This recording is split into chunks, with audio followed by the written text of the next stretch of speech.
How mass deportations of illegal Jamaican immigrants could impact Jamaica's economy. What would happen if Donald Trump were to deport a significant number of illegal Jamaican immigrants living in the United States? We know that immigration policy, especially under Donald Trump's previous administration, had some pretty controversial consequences.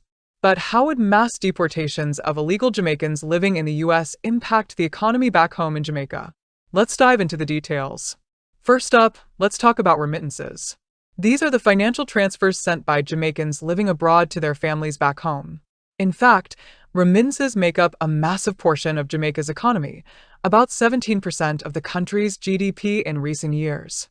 A large portion of those remittances come from Jamaicans living in the United States, many of whom may be undocumented. Now, if the U.S. government were to carry out large-scale deportations of illegal Jamaican immigrants, we could see a sharp decline in these financial inflows. And that would hurt the Jamaican economy in several ways. For many families in Jamaica, remittances are a critical source of income.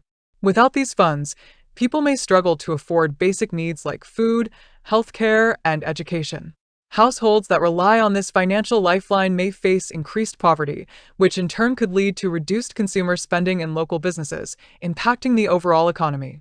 We could also see an increase in economic inequality, as the middle and lower income families that depend on remittances will feel the brunt of the loss. But the effects aren't limited to just families. Real estate and investment are major sectors that could take a hit as well. Many Jamaican immigrants, including illegal immigrants in the U.S., invest in property back home, either by purchasing homes or funding real estate developments. Without remittances, these investments would dry up. This could lead to a slowdown in the construction of new homes and a reduction in property values, as well as fewer small businesses opening up. For a country like Jamaica, which relies heavily on foreign investments, this would be a major setback. Now, there is a flip side to the coin. Some of those deported may actually bring skills and education back to Jamaica. In the U.S., many Jamaicans gain work experience or pursue higher education, and this could be valuable to the Jamaican workforce. But here's the catch. Jamaica's economy might not be ready to absorb this influx of talent. There would need to be a plan in place for job creation and reintegration programs to avoid further strain on the job market. If not managed properly, we could see a surge in unemployment as more people compete for the same limited resources and opportunities. Beyond the financial consequences, mass deportations could also create significant social and political challenges. For one, Jamaica might have to deal with the logistical and social issues of reintegrating potentially thousands of deported individuals. This could lead to increased poverty and potentially even more crime if proper reintegration policies aren't in place. Politically, Jamaica could find itself caught between trying to maintain good diplomatic relations with the U.S. while also managing the strain that deportations put on local services like healthcare, housing, and welfare. So, how could Jamaica respond? Well, for one, Jamaica would need to strengthen diplomatic ties with the U.S. to protect the rights of its citizens, including those living in the U.S. illegally.